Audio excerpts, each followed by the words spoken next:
Salut YouTube, bon aujourd'hui une nouvelle vidéo. J'ai récemment, enfin il y a un petit moment même, mais j'avais carrément oublié cet article. Il disait que la Thaïlande c'est le pays numéro 1 de l'infidélité.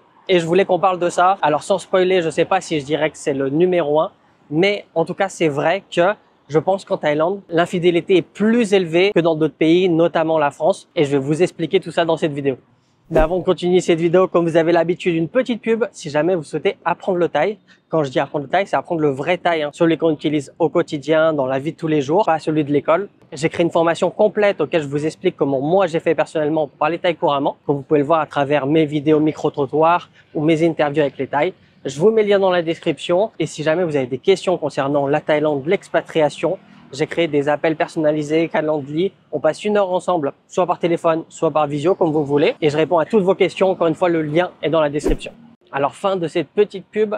Donc, comme je vous disais dans l'article, que je vais vous mettre là tout de suite, également dans la description, comme ça vous pourrez le lire. C'est sur le site Nation Thailand, donc un grand journal en Thaïlande. Et ils ont mis la Thaïlande numéro 1 de l'infidélité dans les couples, avec 51%, bien au-dessus de la France, où la France, elle, a 43%. Et comme je vous disais en intro de cette vidéo, donc je suis d'accord que la Thaïlande est plus infidèle que la France, mais je la verrai peut-être pas numéro 1 mondial. Je connais pas assez de monde pour pouvoir le donner, mais voilà. Pour moi, déjà, la première chose, c'est l'effet Mia Noi. Mia Noi, Mia qui veut dire femme, dans le sens votre épouse, pas juste une femme, et Noi qui veut dire la petite. En fait, ça veut dire la petite femme, votre seconde femme. Et c'est très ancré en Thaïlande. La preuve, ils en ont fait un nom dédié. Ils auraient pu utiliser, un peu comme nous, le nom maîtresse ou un autre mot. Mais non, ils ont créé un mot dédié pour une seconde femme. Parce qu'il faut savoir qu'en Thaïlande, le mot maîtresse existe. C'est Muti Sam. Ça veut dire la troisième main. Je pense que c'est le mot le plus approprié à maîtresse. Et il y a également un autre mot, c'est Kron Un. C'est une autre personne. Krao Mi Kron Un. Cette personne-là a une autre personne dans le sens du couple. Mais là, ils sont allés chercher encore plus loin. Ils ont créé un terme bien précis, c'est avoir une deuxième femme. Alors, la Thaïlande, c'est pas vraiment un pays musulman, donc c'est pas trop dans la culture. Apparemment, d'après ce que je viens de regarder, il y aura entre 5 et 12% de musulmans en Thaïlande. Donc, c'est plutôt pas mal, mais voilà, c'est pas du tout la majorité. La majorité est bouddhiste. Et dans le bouddhisme, c'est pas non plus commun, en tout cas, je pense pas, de ma connaissance, d'avoir une deuxième femme. En Thaïlande, mais également au Laos aussi, on utilise le même mot. C'est Mia Noi. On a la deuxième femme. Donc déjà, rien que pour ça, le fait qu'il y ait un terme précis qui a cette situation, pour moi, ça pousse à penser que en Thaïlande, les femmes, mais également les hommes, sont plus infidèles que les Français. Il faut savoir que c'est pas du tout quelque chose de toléré dans la majorité des cas. D'ailleurs, je vais en profiter pour vous mettre un passage d'un micro-trottoir que j'avais fait sur l'infidélité en Thaïlande. เคยเจอนอกใจมาก่อนไหมเคยเจอ เคยเจอค่ะ คิดว่าคนไทยเขาเช่าชู้ไหม เจ้าชู้เจ้าชู้มาก เคยนอกใจครับแต่ไม่เคยโดน Si on demande à 100 femmes, je pense que les 100 vont dire non, j'accepterai pas ça. Mais c'est vrai que dans certains couples, il y a des gens qui tolèrent la chose. Alors pourquoi ils le tolèrent? Je pense qu'il y a des milliers de raisons.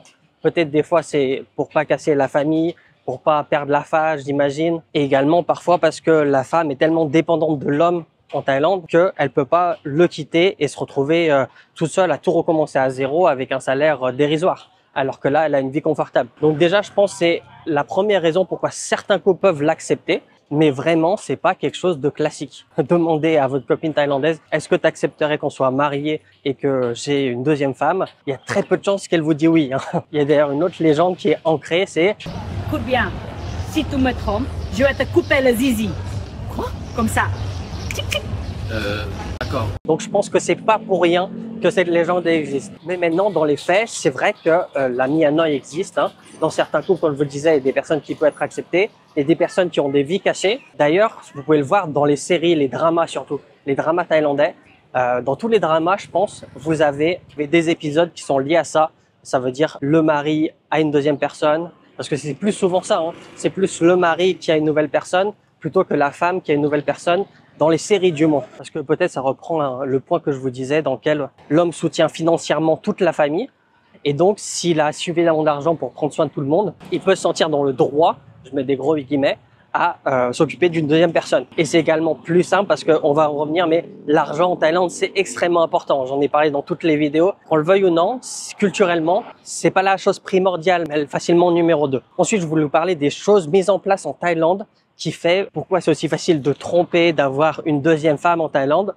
Déjà, la première chose, et je crois pas que ça existe en France ou ça se met en place sur Airbnb, mais voilà, on n'est pas du tout sur les mêmes tarifs, c'est qu'ici en Thaïlande, on a ce qu'on appelle des hostels short room. Alors, il y en a pas près là où je suis, sinon je vous aurais montré, mais je vais essayer de vous trouver des images. C'est plutôt un grand parking avec des chambres et les chambres souvent sont à l'étage ou directement derrière et vous avez un parking privé pour votre chambre. Donc parfois ça peut être des chambres à thème, parfois ça peut être des chambres toutes simples. Ils vont proposer des tarifs à la nuitée forcément, mais aussi à l'heure. Enfin pas à l'heure, en général c'est 2 heures ou 3 heures. C'est facile, vous rentrez dedans, vous payez pour 2-3 heures, c'est très peu cher. Ça dépend des endroits, mais ça va être aux alentours des 300-400 bahts, soit une dizaine d'euros. Et ça, vous en trouvez partout en Thaïlande déjà. Même si des fois il y a des gens, moi ça m'est déjà arrivé de dormir dans ce genre d'hôtel une nuit complète, mais même des Thaïs font ça, ils dorment dans ce genre d'hôtel une nuit complète. Mais il faut savoir que ce genre d'hôtel, ce qu'ils proposent également, entre autres que la nuit, c'est des locations à 2-3 heures, 4 heures, comme vous voulez, afin d'aider les couples, alors que ça soit infidèles ou simplement les couples qui vivent dans leur famille et ils n'ont pas d'endroit où aller. Et un autre point important de ce genre d'hôtel, c'est souvent, c'est pas tous, mais beaucoup, en fait, ils ont une sorte de rideau. Comme je vous disais, vous arrivez, vous avez le parking privé pour votre emplacement qu'ils ont créé pour certains endroits, c'est un rideau auquel vous le tirez, comme ça personne voit ni votre voiture et surtout personne voit votre place. Et ça, je pense, c'est le point le plus stratégique qui va expliquer pourquoi ce genre d'endroit, c'est pour ce genre de choses. Ensuite, forcément, il y a la prostitution, même si ça existe partout dans le monde, également en France. Je pense que c'est quand même un peu plus poussé en Thaïlande, on va pas se mentir, même si c'est complètement illégal. Et quand je dis prostitution vraiment au sens large, là on va surtout voir ceux qui font des trottoirs, comme on peut voir en France. Je pense même pas que ça soit la majorité d'ailleurs, mais voilà, vous avez des endroits spéciaux. Si vous êtes étranger, ça va plus être sur la Sukhumvit Road, entre Soi 4 et jusqu'à Asok, Terminal 21. Et pour les Thaïs, il y a plusieurs endroits, mais vous avez Makassan et vous avez aussi le Lumpini Park. Alors je sais pas si c'est encore d'actualité, mais je sais qu'avant c'était très connu pour ça. Après vous avez forcément des massages avec finition. Souvent c'est les quartiers rouges qui vont proposer ça. C'est pas tous les salons de massage. Je préfère mettre un gros point. Non, vraiment c'est surtout dans les quartiers rouges. Mais aussi vous avez des sortes de maisons closes. Alors je sais pas si le terme est adéquat, mais en fait c'est des maisons auxquelles il y a plein de chambres et des filles travaillent dans ces chambres et après vous faites ce que vous avez à faire. Donc ça, je crois pas que ça existe en France, ou peut-être que ça existe, mais c'est très bien caché. En tout cas, j'ai pas trouvé d'infos à ce sujet-là.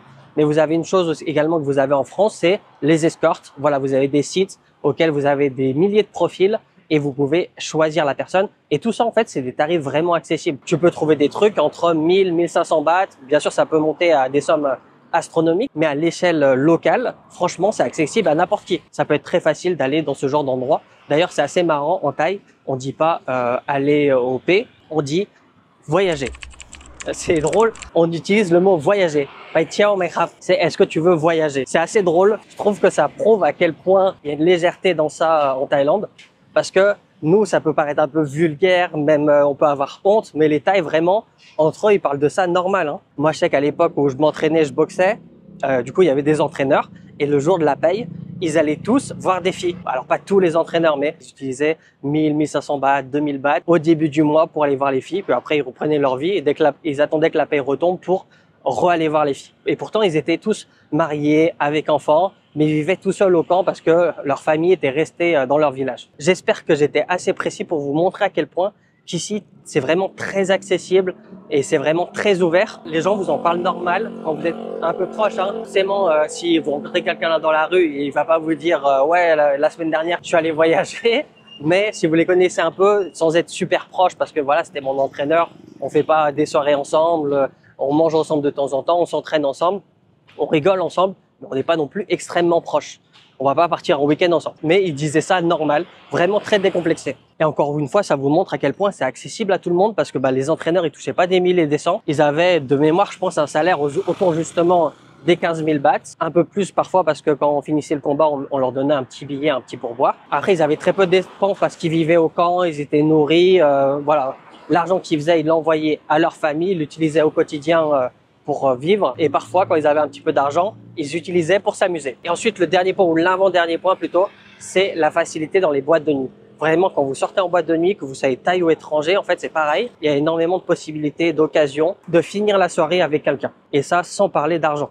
Là, on est vraiment plus dans le même thème. Et c'est également pour ça aussi, je pense qu'il y a plus d'infidélité en Thaïlande qu'en France. Alors encore une fois, je veux pas parler du monde parce que j'ai pas assez de retours et je peux pas me fier à seulement une statistique, mais vraiment tous ces points-là font que je pense qu'en Thaïlande, l'infidélité est supérieure. En tout cas, elle est beaucoup plus facile pour les hommes, ou tout autant plus facile plutôt, on va dire, pour les hommes que pour les femmes. Dernier point que je voulais aborder parce que je l'ai oublié tout à l'heure, mais également quand vous travaillez dans les grosses boîtes, vraiment les grosses boîtes, hein, et quand vous avez des gros postes, que vous soyez Thaï ou étranger, parfois il y a les managers qui vont faire des soirées privées. D'ailleurs, je sais pas si vous vous rappelez quand j'avais fait la vidéo sur Lou, un petit ami, elle disait que la plupart de ses clients c'était ça. En fait, c'est des soirées privées d'entreprise. แล้วปกติคนที่รับงานหมายถึงลูกค้าเป็นคนยังไงอ่ะเป็นคนอายุหรือ เป็นกลุ่มวัยทำงาน อ๋อ มีทั้งไทยเวียดนามไต้หวันจีนเยอะมากๆ Genre la boîte a fait un beau chiffre, le manager décide d'inviter tous ses employés. Ils vont pas juste faire une soirée dans une boîte de nuit ou un dîner normal. On pourrait, je pense, plus le voir en France, mais ils vont plutôt aller dans un hôtel ou alors ils vont privatiser un lieu. Ils vont manger, boire et ramener des escortes. Voilà, des filles de location, moi j'appelle ça plutôt. Et parfois, c'est juste des filles qui seront là pour la soirée, mais parfois c'est des filles, elles sont préparées ou payées même, j'ai envie de dire, à aller plus loin que juste s'amuser dans la soirée. Enfin bref, vous m'avez compris. Mais voilà, ça c'est encore une chose spéciale. Ça va pas être dans les entreprises. Par exemple, c'est pas eux qui sont au 7-Eleven qui vont se dire oh, aujourd'hui on a fait un beau chiffre, je vous invite tous à faire ce genre de soirée. Mais si un Thaï travaille dans une grosse boîte, il a un salaire plutôt pas mal. Je pense que c'est ce genre de cibles qui peuvent être amenés à participer à ce genre de choses, à ce genre d'événements d'entreprise. Là où en France, ça doit forcément exister. Hein. Je dis pas que ça n'existe pas, mais je pense que c'est une classe vachement supérieure. Enfin bref, dites-moi en commentaire ce que vous pensez de ça. Est-ce que vous êtes d'accord avec ces statistiques? Encore une fois, faut pas prendre les chiffres au pied de la lettre, mais pour moi, ça donne une petite vision de ce qu'est l'infidélité en Thaïlande. Et bien entendu, tout ça, je parlais des hommes qui allaient voir ailleurs, mais c'est également très facile pour les femmes qui vont voir ailleurs. En fait, tout ce que je vous ai cité là, ça existe également pour les femmes. Il y a aussi des hommes qui font du trottoir, il y a aussi des hommes qui sont sur des sites d'escorte, des maisons closes à hommes. D'ailleurs, j'avais déjà fait une vidéo, alors c'était pas une maison close, mais je parlais des hommes qui se font payer à boire et payer pour aller plus loin avec les femmes. Je vous mets le lien dans la description si j'oublie pas, parce que c'est quand même très intéressant. Il y a des hommes qui gagnent des dizaines de milliers d'euros par soir, parfois, qui reçoivent des cadeaux de ouf. Dans la vidéo, on avait vu, il y a un mec qui avait reçu en cadeau une voiture de sport qui coûte des millions et la voiture est à son nom. Hein. C'est pas juste on lui prête la voiture, non, on lui a acheté une voiture pour son anniversaire. Donc allez voir cette vidéo si vous l'avez pas déjà vue parce qu'elle est très intéressante. Comme d'habitude, n'oubliez pas de vous abonner si c'est pas déjà fait, de liker la vidéo parce que ça donne de la force. Mettre un commentaire également, ça donne de la force. Je prends toujours le temps à répondre à tous les commentaires quand la vidéo vient de sortir. Donc allez-y, posez des questions. Puis comme d'hab, si vous voulez apprendre le thaï, vous avez des questions sur l'expatriation, les liens sont dans la description. Et moi, je vous dis à la prochaine. Ciao!